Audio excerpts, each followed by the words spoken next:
This is the reading for June 10th, 2020. Late to the party again. Could not sleep last night for the life of me. Full moon is not that full yet. I could not sleep. Shining in through my window, and I just, oh my goodness. Any of you folks having trouble sleeping? It's just sometimes a thing that happens, the full moon for me. So just gonna stay on this Seven of Pentacles energy. Just keep putting one foot in front of the other. Soon I hope to catch up with myself, but the point is here is I'm not going to stop trying to do what I think I'm going to do. And I have to remember that, you know, perfectionism is that trap where we get this idea that we have to do things perfectly or not at all. And I would rather do things and not do them perfectly. So that said, this is a reading for June 10th for this afternoon. I'm going to do one of those just today's energy readings. Just the present.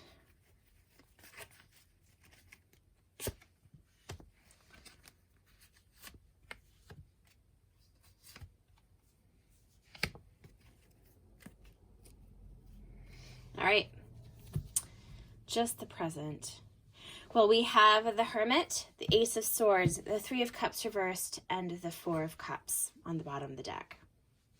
Now, the Four of Cups on the bottom of the deck imply that there are opportunities coming our way, or opportunities in front of us that we may not be seeing clearly, that we may have no real idea about. And it implies that we may not be looking in the right direction. We may be focused on that which is right in front of us. We have the Hermit here, which is internal work, which is looking within to find the way, and hopefully, eventually, find answers that we can share with others.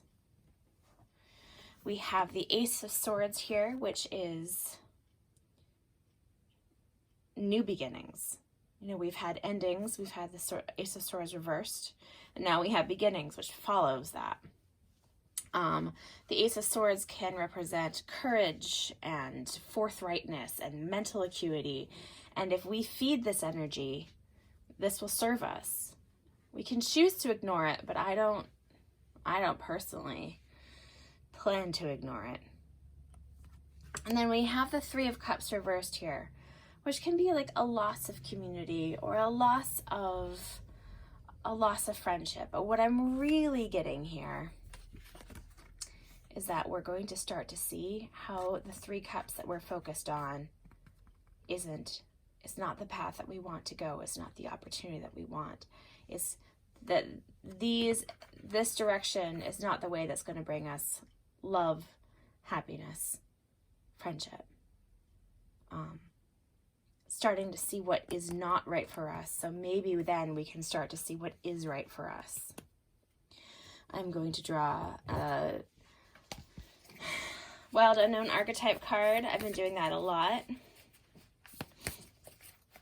But they seem helpful. Just for today's energy, please. For this general reading I am doing. I'm just doing one of these. Agape. Now, all I know about agape is that it is a kind of love. I don't know a ton about it. So I am going to read about it.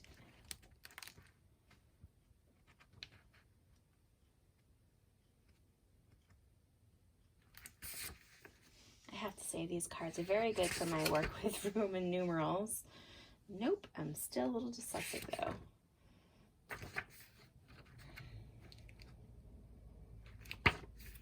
Da, da, da. There we are. A devotion and unconditional love. What if instead of putting yourself at the center of your spiritual practice, you put God, Goddess, or nature at the center? How would this change your approach? Such is the energy of agape. It is alive when we are in awe and when we are in awe and wonder, our breath taken away by the sacred force that surrounds us, and ask for nothing in return. This card can indicate a spiritual initiation that stretches your capacity to love and serve. You sense the earthly as heavenly and vice versa. Such an initiatory moment can appear in any form, and like a healing balm to the modern soul, its effects last a lifetime. The Agape card may also suggest you reassess what you worship every day, consciously or unconsciously. What are you elevating? What does the sacred ladder you climb ultimately lead to? That's reassessing of what is important to us, of what we so-called worship here.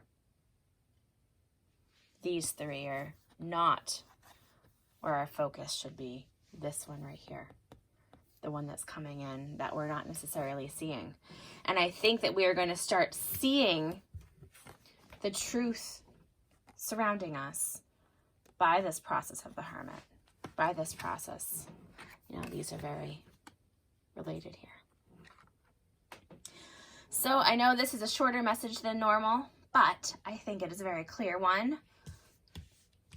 Focusing on internal truths, focusing on what's around us that we can discern is really for us and not, you know, what no longer serves us. And sometimes this does manifest as the breakdown of a community. Sometimes we look around and we go, my goodness, where'd all my friends go? Oh my God, like I used to do things here. I used to have a framework that worked for me here. But now it doesn't. So when that doesn't work anymore, we figure out what the truth is, and we channel our inner strength to find the opportunity that really does. And it's there. There's always a direction that we can go in. It's usually not the one that we expect ever to go in, but it's the truth. All right, everyone, I hope you have a really lovely afternoon. Thank you for your patience in my slow production of these readings. Production is not even the right word. I'm slow to come to these readings, but I suspect that I'll be back on track very soon. This reading applies to me as much as it does to anybody else. So I hope this applies to you as well as to me. Have a lovely afternoon. Take care.